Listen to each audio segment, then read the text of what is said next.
Welcome to HortTube. My name is Jim Putnam. In this video, I'm going to be planting a lot of our summer vegetables here in Raleigh, North Carolina. Our average last frost date is right around now in April as we're shooting this. This garden has a lot of high shade from some trees in the back, and we don't have a lot of space for what we would call full sun, like really full sun from the time sun comes up till it goes down, except for this space on the north side of our garden. In the summertime, the sun just tracks right over top of this and gives it plenty of sunlight. I would actually prefer overall to kind of blend my vegetables into my ornamental gardening, but we have rabbits, and again, there's not a lot of spaces out here where there's enough sun. So you need 6 to 8 hours minimum of direct sun, and a lot of that midday sun is very, very important for growing most of your edible plants. And so tomatoes, peppers, whatever those things are. A few weeks ago, we put in our cool season vegetables. We can plant before our average last frost date, a month or more. We can put in lettuce and kohlrabi and broccoli and a lot of those cool season vegetables that kind of burn out on us here in the South during the summertime. Those of you in the North can probably mix some of these things together during the summer, but our lettuce and things will be kind of toast by summertime. But we're going to put some of our peppers and taller growing things in here intermingled in them. And so those things will grow, and it should extend the season a bit, keep the roots on our lettuce and those kinds of things a little bit cooler. So we've used these cattle panels in the back here. This is what we grow our tomatoes on. In the past, we've just had them rowed up like it was, some sort of, farm that, we were growing row crops. And this year we're trying to make it a little more ornamental. We've basically given us a presentation in the back for the larger growing things. So your larger growing things you typically want to put on the north side. So our tomatoes will go there. We planted some dahlias on the back here, and they get quite tall. We're going to pin them to this chain link fence so that they have something to grow on, and they'll get very tall. Tomatoes will vine onto this, and then it'll be stepped down as it goes toward the front of the bed, and that way everything gets an equal amount of sun during the summer. Here in the middle of North Carolina, we have very heavy clay-based soils. Most people do. As you get a little further east of where we are, there's sandier soils. Those heavy clay, red clay soils are not the best thing for vegetables that we treat as annuals, where we're trying to get as much out of them as we possibly can, because they'll get down to that clay and they'll have a tough time rooting through it. And so they'll spend an abnormal amount of time and energy just trying to get rooted into the ground. So this is pretty highly amended at this point. We have added compost to it every time we've used this space. The first time I tilled it, I only till initially just to get some compost down into the soil. Since then, it's been a no-till garden. We just add compost between each time we're switching our vegetables out.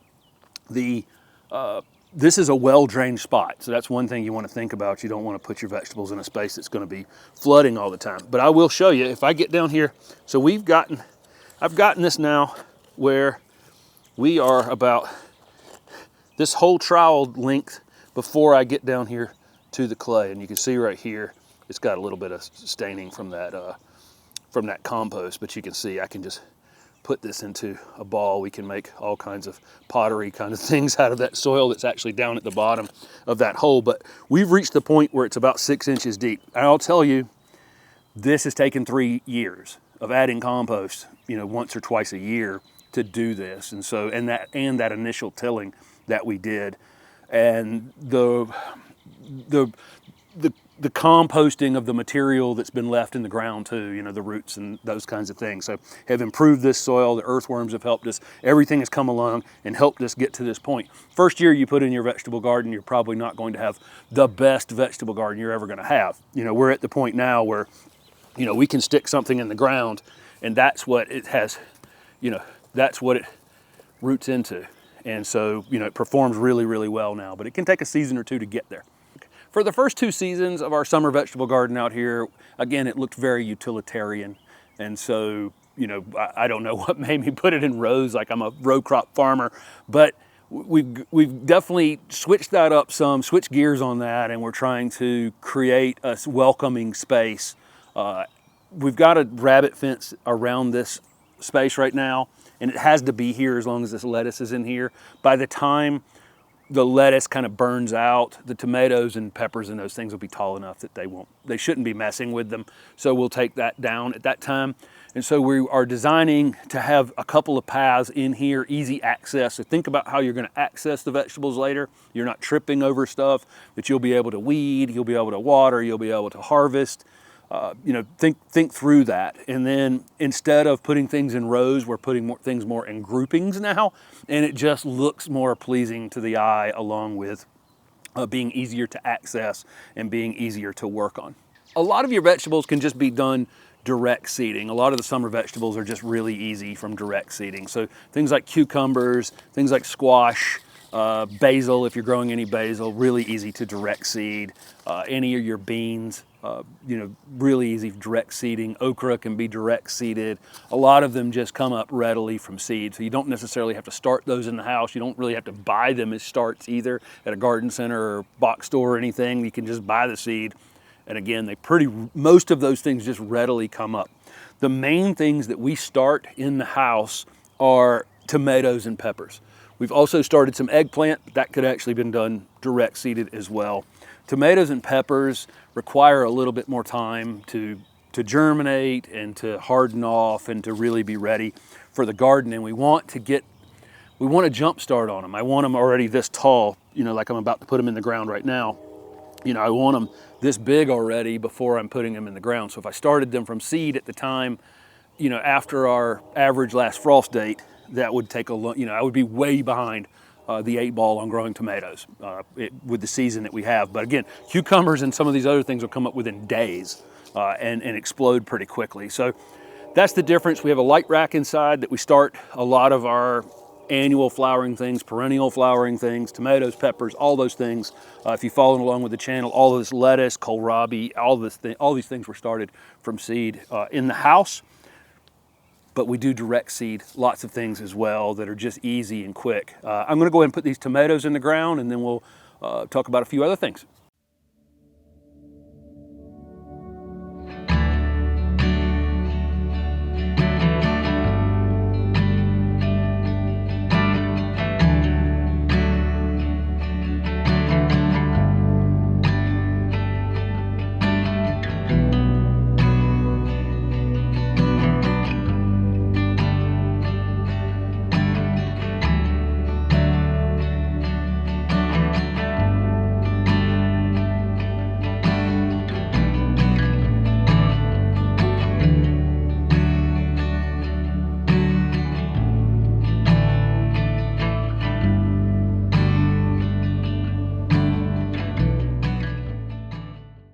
Put in 20 tomato plants across the back of this, and so there's 5 on each of these cattle panels, which is about the proper spacing for them. We went through the varieties that we used in the video where we actually put the seed into the containers. I'll link that video if you want to go back and watch it. Bronze torch is definitely our favorite, and I put in 5 bronze torch, and that brings me to, there's only 10 seeds in one of those packs, and I saved 5, or actually Steph did those trays, and she saved 5 seeds. And so we will stagger plant this garden. We'll come back a little bit later in the season and add 5 more bronze torch plants. Those may burn out a bit, by late summer, and we can have a new crop going in. Keeping these cool season vegetables in place as we're putting in these warm season vegetables. I just put in 15 pepper plants as well. I can't plant the whole thing with warm season vegetables because I've got all these other things in here. When those spaces become available, that will be for our things that we'll stagger plant, additional plants that we'll put into the garden. We have a lot of these things for summer plants climb, and I've got a climbing cucumber here, but there are bush cucumbers. If you don't have spots for things to climb on, you can use you can get a bush cucumber, but your tomatoes need a place to climb. Most of your beans are going to need a place to climb, although there are bush beans as well. So you can make those decisions picking seed based on whether or not you have things to climb on. And we have decorative, things as well, and that's what I'm going to put these climbing cucumbers on. We'll just take any of the seed that you're doing direct seeding. With this compost bed we have, I can just make a small little trench and just barely cover the seed. Most of it, about you know, ½ inch down, something like that is adequate. So again, it's really easy digging with all this compost we've added. And I'll take a couple of seeds and put them in that spot and just cover them over, pack them in. If two come up in that spot, we will thin it down to one. And I'm going to put like 4 little groups around this stand. Throw in the seed like it's okay. There we go, and pack that in. And I got one to put on the other side.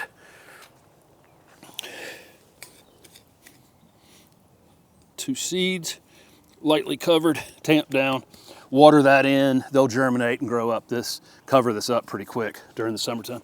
One of the main things with vegetable gardening is you'll jump in and you'll go, I want to grow this and I want to grow that and I want to grow this. Ask yourself if you really like that thing before you grow it and before you use time, energy, weeding, fertilizer, you know, all those things to grow it. We only grow the things that we know we're going to eat. And that's just one of those lessons that you learn over the course of years of growing your own food, is that, you know, I don't want to grow anything to waste. And so I do grow more tomatoes, but you can find people that will come over and pick tomatoes. And at that moment where you're having too many, or producing too many during the season. So I'll talk a little bit about maintenance in the vegetable garden.